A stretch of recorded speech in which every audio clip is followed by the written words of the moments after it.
Hey, Fiends of the Pod, Nate Wyckoff, your host here again, reminding you like, subscribe, and yes, it is hard to come up with these extra little special things for every episode. But like my good friend behind me, Godzilla, I will not stop until every single building in a metropolitan area is destroyed if you don't like and subscribe.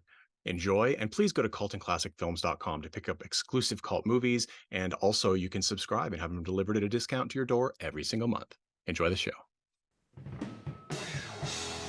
Welcome to Cult and Classic.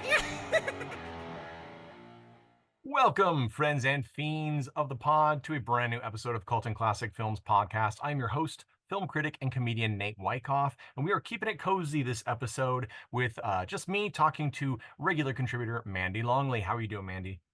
I'm good. I only fell asleep for 15 minutes before the podcast. Yay! And I was only 20 minutes late, so perfect. It really It all works worked out. out. Well, okay. So last week we talked about Rebel Moon, the PG-13 cut of Part 1, A Child of Fire, which is Zack Snyder's very divisive new, essentially Star Wars film that is just branded into his own universe that is on Netflix and doing quite well, despite the divisive reviews. So we talked about that, and we decided that this would be a double feature, that movie with this one, that we call Star Wars but not Star Wars, because both of these films are in many ways Star Wars films, but also technically not Star Wars films. So last week we talked Rebel Moon Part 1 PG-13 version from 2023, and today we are talking Dark Resurrection from 2007. This is an Italian Star Wars fan film. So the language is Italian, but there are English subtitles, which are pretty solid. And you can view this film currently on Netflix. No, not Netflix. YouTube, because it pays just as much as Netflix. Yeah, no, you can you can view this on YouTube, Dark Resurrection. And we're going to talk about it and some of the things that we didn't know going in that could have been important to know. Okay, so the plot is, here's what's interesting about this fan project that drew me to it, is that while it takes place in the Star Wars universe, it has essentially no character connections. It takes place long after the Empire has fallen. It was completed in 2007, so before the full story with Rey in the Force Awakens trilogy, but far after the pretty after the preview trilogy. So this movie is unique in that they went the way that many of, say, the Star Wars books before Lucas sold the property to Disney, where they said, let's just tell stories of other stuff happening in the universe. And that drew me to it because, as if you've listened to the last episode where Tad and I yet again debated Star Wars and Zack Snyder movies, at the limiting of other people's input on the pod. Apologies, Mandy and Corinne. Two men talking over women. How shocking is that? Because last week I did actually sleep all the way through. That's the right. podcast, You were sleeping. right? Yeah. It was just Corinne. Poor Corinne was getting steamrolled. But we will revisit this film before Part 2 launches, I believe, in April of 2024. So this movie this week is Dark Resurrection. Its plot is that there is a future Jedi Order. They're very European, and they have a member who is sort of, they don't say the dark side or anything of that nature, but he is trying to discover the secrets of this pre-existent temple called Iran, or Aaron, depending on who's saying it in the movie. And it is, we don't totally know the power of it. By the end of the movie, you see a little bit of it, but you get the sense that it is somehow a part of the Dark Force, which we know is Sith for Star Wars fans. Sith is mentioned once, essentially, in the movie. There are two characters who are part of the Empire. They're in a Star Destroyer, which is also interesting because it's supposed to be after the Empire falls, so they don't really clarify that. But they talk about the Sith, and they clearly think they're using them. But as we know, Jedis and Sith have a way of turning on their handlers, so to speak. So anyway, there's a guy, his name is Sauron, Sarron, because every single fantasy villain has to be named Sauron in some form or another. And I guess. And it's not confusing at all. Not at all. So No. the story actually seems somewhat straightforward. I had to really, really dig into this one to get this. So the story is basically, uh, and by the way, this is a cliffhanger. There is a part But two. they did their best to make it really confusing. They did because they told it They in really like did. back and forth, like flashbacks without any Uh, indication. The characters are the same ages. So it just yep, kind of mind-boggling. Like yep. I would love to have a fan recut this fan movie to put it in full chronological order because Mm, um, Guy Ritchie and Snatch, this is not in that term. So anyway, there's a woman we know just from watching the movie that she is the chosen one, and there's going to be some sort of um, she's going to open the temple at Aeron. Again, we're not 100% sure what that is through most of the movie, but we know that it's not good. And so she's basically, it's kind of crazy. It completely sort of is the same as the Rey story arc in the Force Awakens trilogy, where she has the power to go either way. Like she's right in the mm, middle for some of the trilogy, or at least they wanted her to seem that way, where she's very strong, force of good, but also has these very dark, you know, I guess mood that could seemingly be swayed to the dark side. And that's this lead character. She is not sure of herself. She has tremendous force powers for a Jedi. She's an apprentice. She's almost ready to take the trials, which for Star Wars nerds is how you become an official Jedi, which I guess is still around much into the future when this film takes place. And she we'll talk about her character, but basically her master, who she's very close to, is killed by the bad guy. So she brings him into the temple, spoiler alert, and the temple, she uses whatever her force power is or why she's the chosen one, to activate the temple, and it brings her master back to life. And the ending is him awakening and saying, "What have you done?" So it's a cliffhanger. We did not know there was a part two, partially because part two was made, I want to say it came out 8 years after this, in 2015. So it was quite a, that's a long ways to wait. So interesting. There's a lot of things to talk about in this movie, good and perhaps not so good. We have a bunch of, I'll start with saying that I appreciated that there were many women of different ages in this, which is actually something that is not particularly common in actual canon Star Wars films. yeah, or in some of the independent films that we've Yeah, watched. right, Like a lot of times it's made by like a person and their friend group who are often all their age. So right. the casts tend to be kind of all of one age or like they drag their kid into it or something. But this one had like a much older cast, Hmm. or a cast that included a lot of older people, say they're 50s or 60s, Hmm. That's right. and as well as some younger. They had some children, some younger people in the cast as well. So that was nice to see that diversity as well in age as well as gender. Hmm.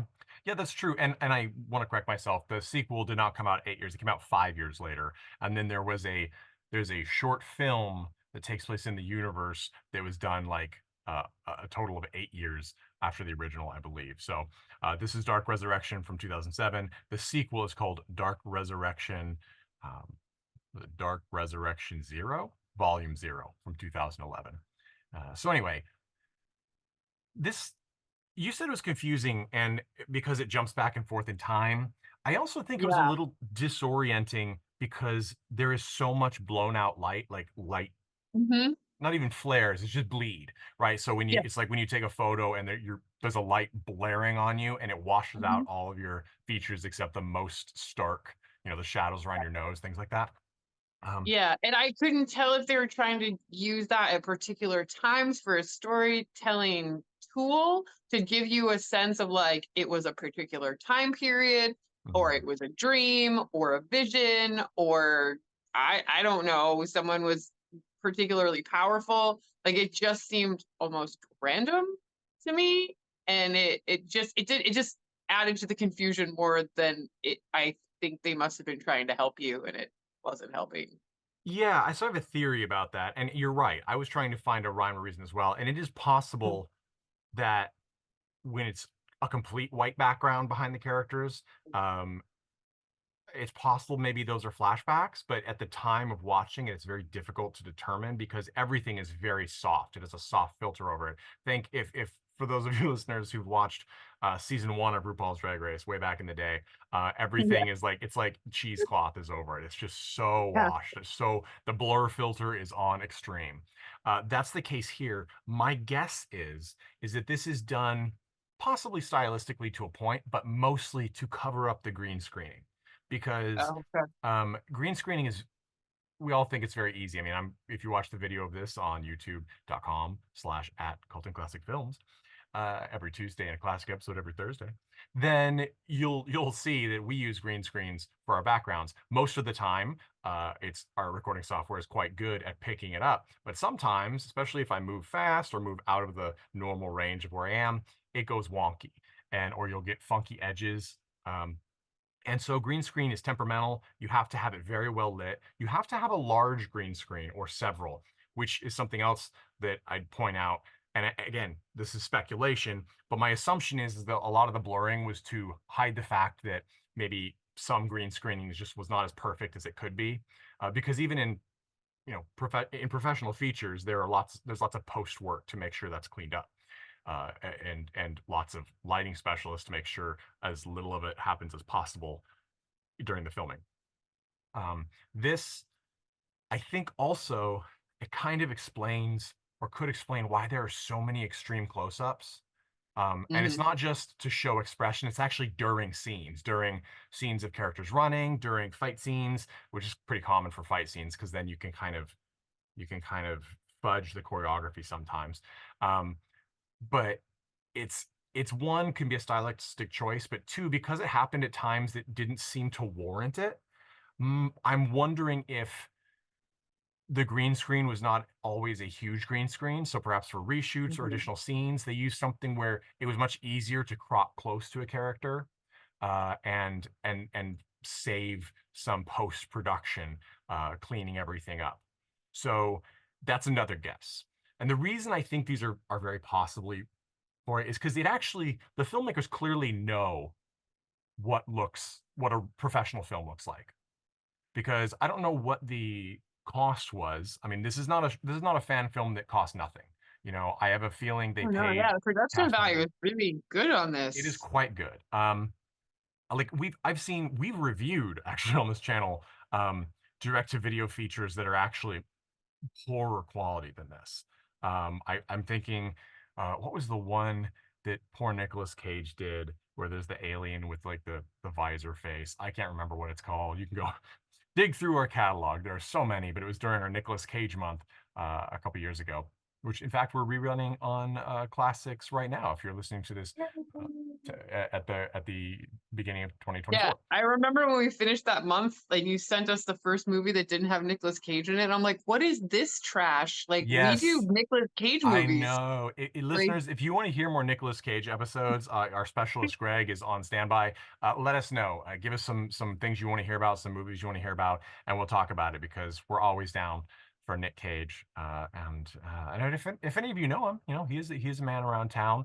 Then go ahead and let him know he'd like him to have him on the show as well, and we'll donate to animal charities, which he's a big fan of, to commemorate him coming on. So, anywho, yeah, it reminded me of that in a way because that movie it's made by professional filmmakers, but it's trash. It's like it's barely entertaining. It's something that would run as a special on Saturday morning on Sci-Fi Channel in 2000, and you'd be like, you'd be expecting nothing and happy if it was entertaining, and it was not quite entertaining. This is better made than that. Despite the limitations. There's also a huge cast. They kept introducing characters, and which is kind of impressive. The costuming, for the most part, is quite good. The mhm. costuming for the Jedi is sort of the traditional robes, but they really did jazz up the tunic part, under the robes. Like they have interesting belts, um, all sorts of stuff. Like clearly they thought about this. I mentioned it does have a very Italian flair. Like it doesn't to me, I could tell that it was even if it had been in English, I could tell that it was not an American, I should say, production. Um, Partly because so much of the film, there's actually very little action. It's a lot of sort of philosophical and pseudo-metaphysical discussion or preaching from the Jedi Masters. So it's really, I don't really see that happening if the typical American Star Wars fan said, "Hey, let's do this." They really get into some mythos that nobody says, like, you can't open the temple at Erron, like it brings people to life and got the dark force running through it and you'll be tainted. Nobody says that. They say crazy things, that are just riddles and or they have conversations like, don't take, don't think this victory was a victory because you fought in anger. Like they're things that sort of fit into the Star Wars vibe, but they're not something I would expect to see in an actual Star Wars film. I find that both refreshing and also it's hard because also it sort of sometimes doesn't feel like a Star Wars movie, right? Like it could have. I actually was watching it, and except for the fact that there's an R2 unit, like an Mhm. R2D2 unit that wanders, that is in one shot and then like still and then wanders in another shot, I you could actually have completely, and I guess there's a Star Destroyer. You could have completely changed the dialogue to cut out any Mhm. reference to Star Wars, and it could have been a completely separate film. Um, yes, of course, people would be like, they have lightsabers and they use force powers and whatever. But I mean, how many films don't do that? I mean, we just watched Rebel Moon and Nemesis has two lightsabers basically, so they're all over the place. So it's interesting because I guess I like that it's different, but I guess I'm surprised at myself that I sort of also missed the fact that it was a little less different, or that it was more different. I guess I don't know. I wanted it to feel a little more Star Wars. The music too, they actually did a good job with the music, I think. But there were Mhm. a couple of moments where it got really good because it was not the Star Wars theme, but it felt Mhm. like it would have been perfect in a Star Wars movie, especially near the end when we see like the Star Destroyer. And we all know that the Imperial March is the most iconic Star Wars theme that there is. It's probably one of the most Mhm. iconic, if not the most iconic film score track that there is. And Sure, yeah. so, yeah, so it was nice to see that nod very clearly. Like they were very conscious of the music, and I think it was quite good for what they were trying to do. Like I could see separate tracks of this being put in a new official Star Wars film, alongside a couple of old classics, because that's what really sells it, and then it becomes part of the lexicon in our brain, and it feels like Star Wars. So I appreciated that. What did you think of the lightsaber battles? Uh, uh, I Yeah, meh-ish. there's I'm like, what lightsaber battles is like my first reaction. that's totally accurate. I like them building the lightsaber Yeah, more than I really like, or I remember that more than I really remember their battles or the training it's segment because the as training doesn't well. really happen. We hear that there's Yeah. a training, which Well, frankly, it I seemed guess I'm like okay. but it also seemed like the training lasted like for a decade, and yet she was not any older at the end of the training, and they were still in the same And location in the that's why I woods. thought it was like the training was a day. I'm like, wait, she's ready to take Yeah. the trial? What? How, Yeah. yeah.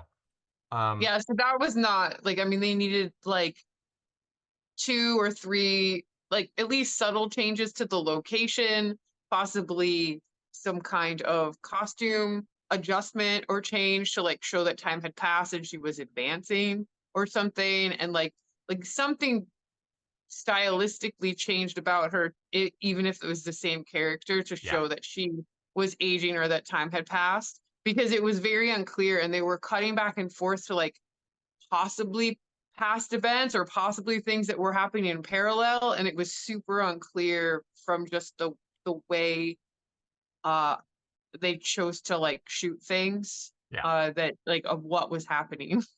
Yeah, I don't and for anyone who is actually who likes to scroll the IMDb pages for the movies we talk about, which or just scroll in general. If you check up Dark Resurrection, there's one screenshot from it, and it's from the actress Nina Senekar, and it is not in this movie.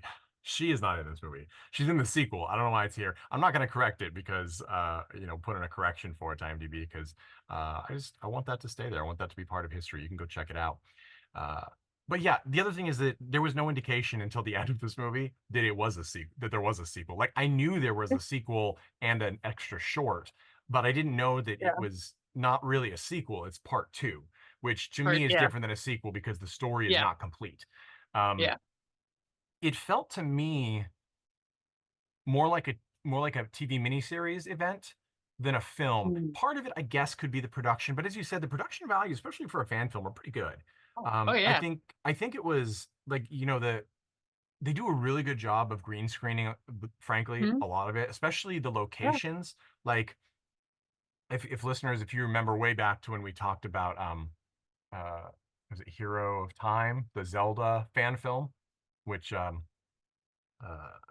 we had a lot of fun with. And actually the director lead came and said, "Hey, I can't believe you guys talked about this." And it was really nice person. So that was great.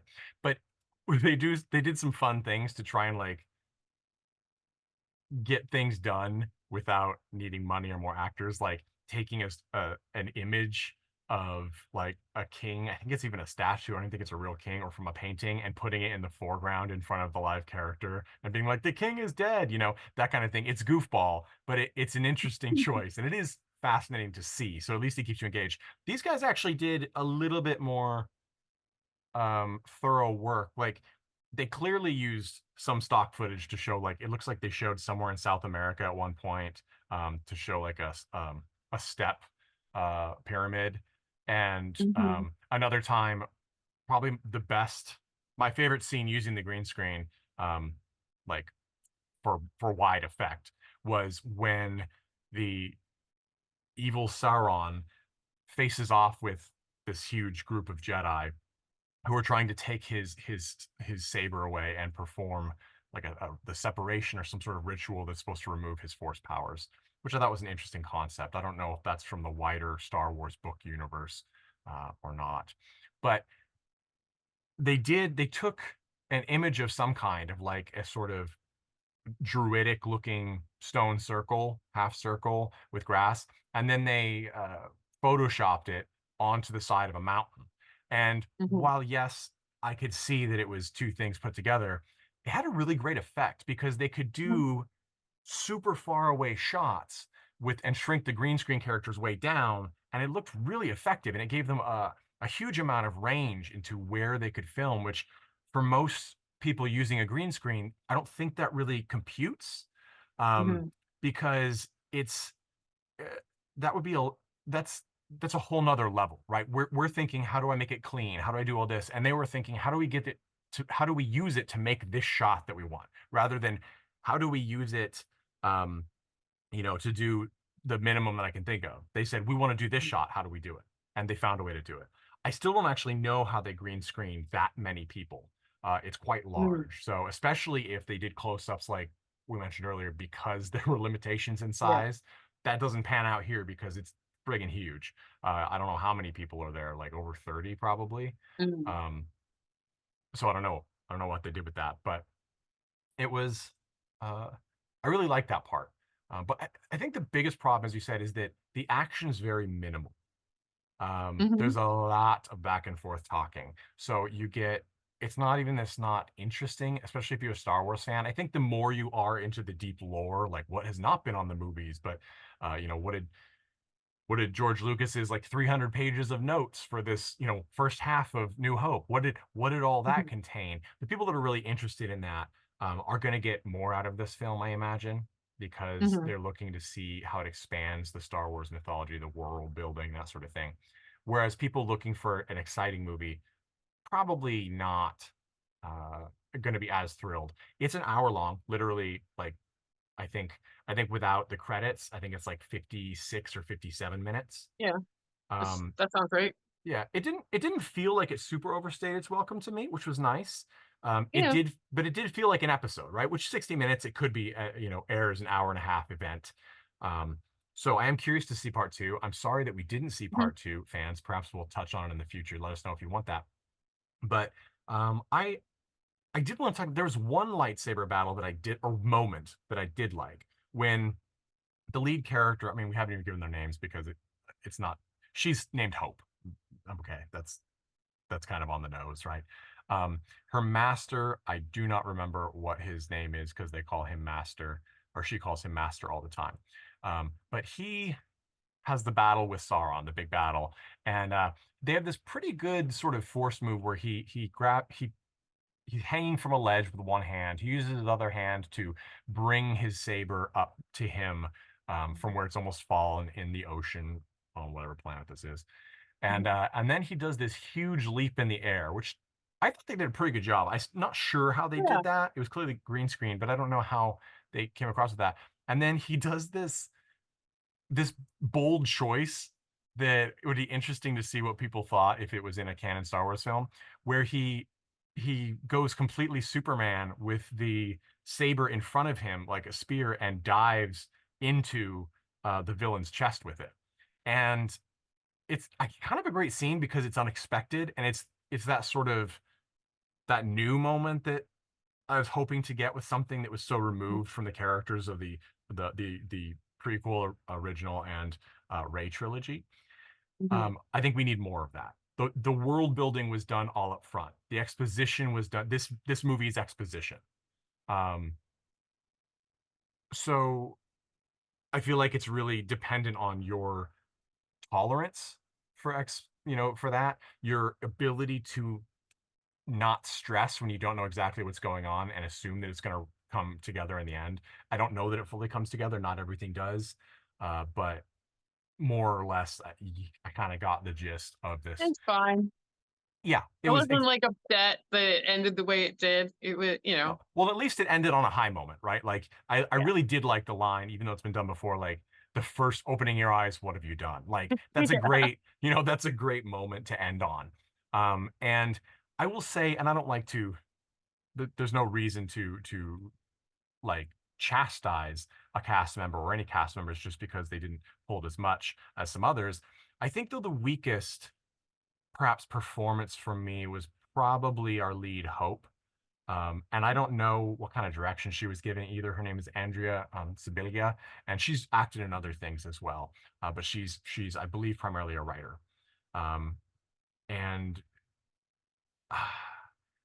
I I didn't. I mean, she co-wrote this, by the way.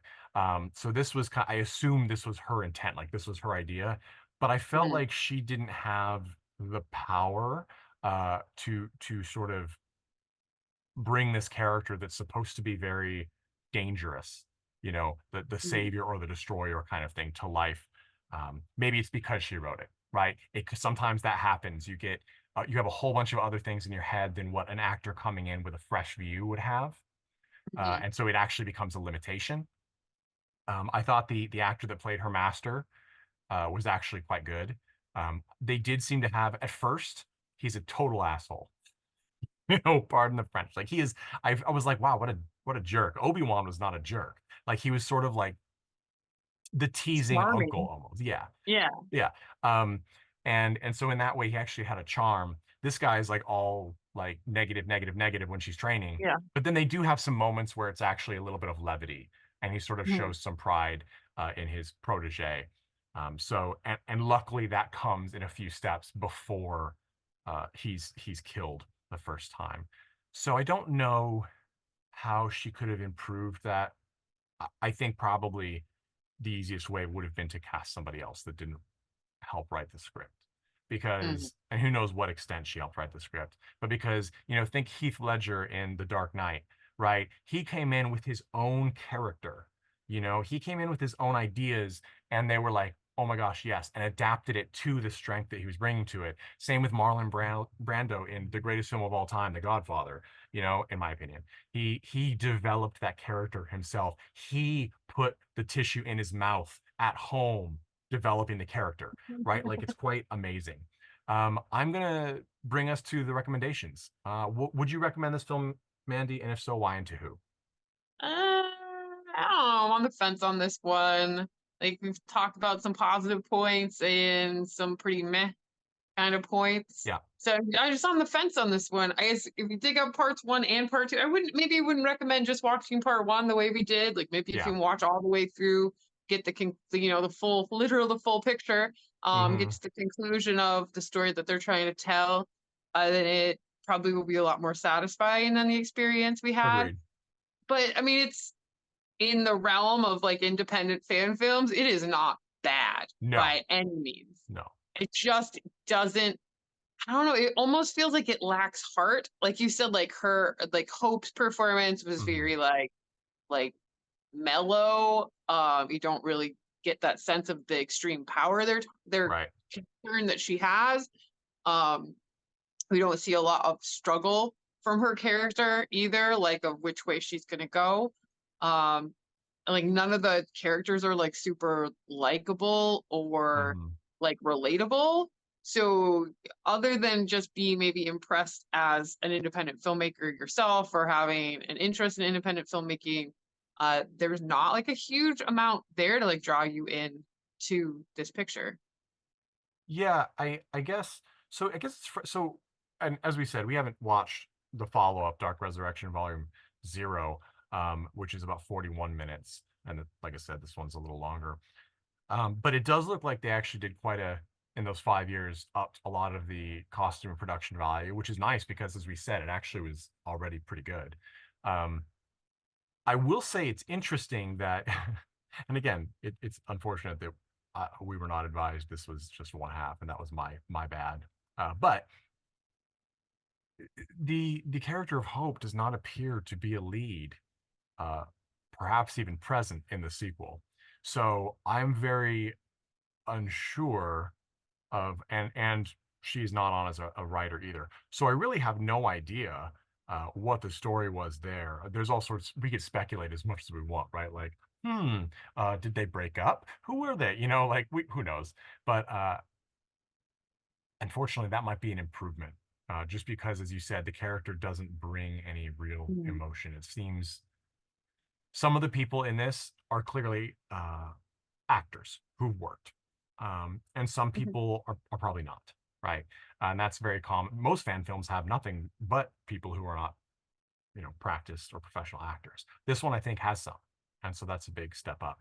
But again, I would recommend it if you're a big Star Wars fan and then watch the sequel, because I can only imagine it helps. Because the failure of this one is that it didn't have its own story to complete and still be part of the bigger story that I guess they're trying to tell in two parts. And that's sort of Mhm. what a segmented film really has to do. Like I always think uh, Quentin Tarantino's Kill Bill, like that's a really good example. Kill Bill 1 and 2 are both feel complete because even though we know the story's not over after 1, it's its Mhm. own entity. And then 2 moves on to complete the story, but in a completely different style and circumstance, right? Mhm. Like part 1 is very much an homage to uh, some Hong Kong fighting films, but very much Japanese ninja and bushido films, etc., samurai films. Whereas part 2 is very much rooted in wushu and the Hong Kong kung fu film. So you get those two separate themes, but then you also get the fact that each one feels complete. There's a hard won battle at the end and breathing room, and then the next one brings us back up, to the energy and carries us. This one doesn't have that. This one feels like a part 1 of a 2-part series premiere, um, which is probably not. It was probably didn't help them, given that the sequel didn't come out for 5 more years and had Mhm. cast changes because 5 more years, right? So I understand because it's a fan film. It's hard to get Mhm. funding for a fan film, especially because a fan film cannot generally get released for monetary gain because it's not your Yeah. property. Sure, they do sometimes, but I wouldn't fight Disney on this. That's definitely not something I would do. So anyway, I recommend it if you are a Star Wars fan and if you would like to go down and watch the second half, because that really is just the length of a normal film, about an hour and a half if you watch them both. So we'll Mhm. definitely check it out for sure. If you do, make sure you don't miss the later 12-minute, I think, short, which looks quite fascinating. But thank you for joining us for this second part of the 2-part double feature, Star Wars, but not Star Wars. We're going to be back next week with a new episode and new pairings coming up. And I want to remind everyone, go to cultandclassicfilms.com to join our movie subscription, where every month you get a fantastic exclusive cult film on Blu-ray sent to you with all sorts of extras if you would like the special edition with posters, pogs. They're very affordable, cheaper than most boutique distributors. Looking at you, Arrow. Just kidding, we love Arrow, but yes, they're very affordable. You can also buy the movies a la carte by going to cultandclassicfilms.com. If you can hear my cat in the background, he is yelling. More food. Okay, thank you all so much. Enjoy. Catch us next week, and we will be back to regale you with more tales of bizarre, unusual films.